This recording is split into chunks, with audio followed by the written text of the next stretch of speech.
of the dogs during that time, but going to visit friends with dogs, taking walks on a leash, or going for car rides are all great. After 16 weeks, anything goes as far as I'm concerned.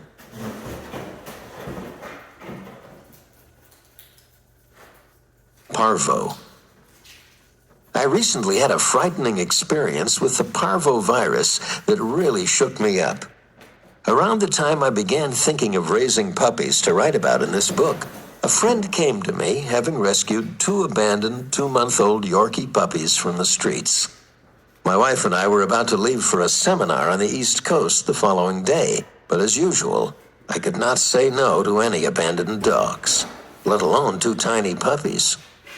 I left instructions for our housekeeper to care for the puppies while we were gone, and made an appointment with Dr. Rick Garcia to come by and check them out when I came back in a few days. We hadn't even been gone a full day when our housekeeper called us in a panic. "The puppies are very, very sick," she told me. "They have really bad diarrhea and they're shaking." I called and asked a friend, dog whisperer field producer Todd Henderson, to go to our house to get the puppies and rush them to the vet. Todd later described to me the horrible experience of driving beyond the speed limit to get to the animal hospital while the puppies struggled to stay alive in his car. They both made it to medical care, but one of them passed away shortly after arrival. The diagnosis was the parvovirus, which meant that all the dogs staying at my home had been exposed. Fortunately, they all had full immunization, but we had to disinfect our entire home and garage with the only solution known to kill the hardy virus: 1 part chlorine bleach to 10 parts water. Before we could sleep easily again, I also had Dr. Rick give the rest of the pack a clean bill of health. This horrendous event demonstrated to me the quick and deadly power of the parvovirus, to which puppies are susceptible during their most sensitive period of development. Parvo is an extremely contagious organism that targets the sensitive intestinal lining of puppies. It can be fatal. Even if caught early, the treatment involves quarantine and is extremely expensive. "I remember when parvo first struck when I was in vet school," recalls Dr. Paula Terrify. "Puppies would die when we thought they'd live, and live when we were sure they'd die. It's a tough thing." Parvo is spread through the feces of infected dogs, and some adult dogs can carry the virus without showing symptoms. Dr. Paula explains, describing exactly what happened in our home with the Yorkies. "With the parvovirus, puppies are most likely to be exposed before they are adopted into their new homes. Kennels, questionable breeders, animal shelters, and pet stores are all breeding grounds for viruses. The exposed puppy will not show signs of illness for 5 to 7 days, which is the incubation period.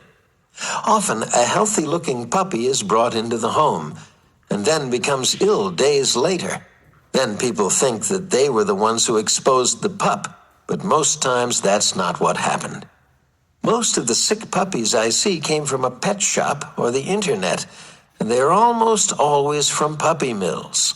They are shipped or come from a contaminated facility and stressful conditions. Infectious diseases run rampant in puppy mills, but not among puppies coming from respectable breeders or good shelters and rescues. Despite my recent experience with the virus, I still believe that many owners become so fearful of their puppies contracting it that they overprotect them, isolating them indoors for weeks or even months, and depriving them of much-needed exercise and socialization with their own kind. In coming chapters, I'll offer more suggestions on how to safely socialize and exercise your puppy under 16 weeks of age. In the case of the Yorkie puppies, I'm happy to say that the little guy that survived received medication and went through a period of quarantine. He is now a much-loved, healthy adolescent, living in the comfortable home of a supporter of the Caesar and Illusion Milan Foundation. General Puppy Health FAQs. We generally say don't treat your puppy like a baby, but in terms of health, puppies are a little like babies. They do need a certain level of protection. They are vulnerable to the heat and cold and can dehydrate quickly. They definitely need more care and attention than adult dogs, according to Dr. Paula Terrify. However, because of the excellence of modern veterinary medicine, most of the vets I work with rarely see many sick puppies in their practices these days. We do see a few health issues, such as diarrhea from worms and upper respiratory infections such as kennel cough, says Dr. Charlie. There have been a few recent parvo outbreaks in unvaccinated puppies, especially pit bulls, a breed that seems to be more susceptible and often dies. We hardly ever see lepto, hepatitis, or thank goodness, rabies in puppies. Dr. Charlie's rural Pennsylvania practice has seen a recent rise in Lyme disease cases, also epidemic among humans in that region, but a definite drop in preventable illnesses. Actually, we don't see too many major mistakes made by owners anymore either. People seem to be more educated on the need for a series of vaccines and heartworm prevention. Most of the mistakes we see are on the behavioral side, he says. Good nutrition, a thorough vaccination program, regular vet checkups, and a good owner-based health check and maintenance program at home serve as prevention for many of the problems that plagued both grown dogs and puppies in the recent past. Doctors Terrify and Reinheimer contributed their answers to a few of the most frequently asked questions about puppy health. Question: are there any symptoms in my puppy's behavior that are red flags for health emergencies? Answer: what people have to know is that when a puppy is vomiting or not eating, then you got a sick puppy. Puppies have two settings: play and sleep. If your dog is running around playing and just has a little bit of diarrhea, it'll probably be fine. But if your puppy isn't playful and is vomiting and not eating, then you should see a vet right away. Question: my puppy isn't doing so well with housebreaking. How can I tell if it's got a urinary tract infection? Answer: just because your puppy hasn't picked up on housebreaking doesn't mean he's got a urinary tract infection. Puppies with UTIs will strain to urinate and go frequently. If the bladder is infected, the lining will become inflamed. When salty urine comes down from the kidney, it burns, and the dog immediately tries to get rid of it. If there is blood in the urine, or if it's unusually smelly, you should check with your vet. Question: how does a dog contract heartworms, and what can be done about them? Answer: heartworms are spread from dog to dog by mosquitoes. The larvae actually have to go through a molt in the mosquito to become infectious.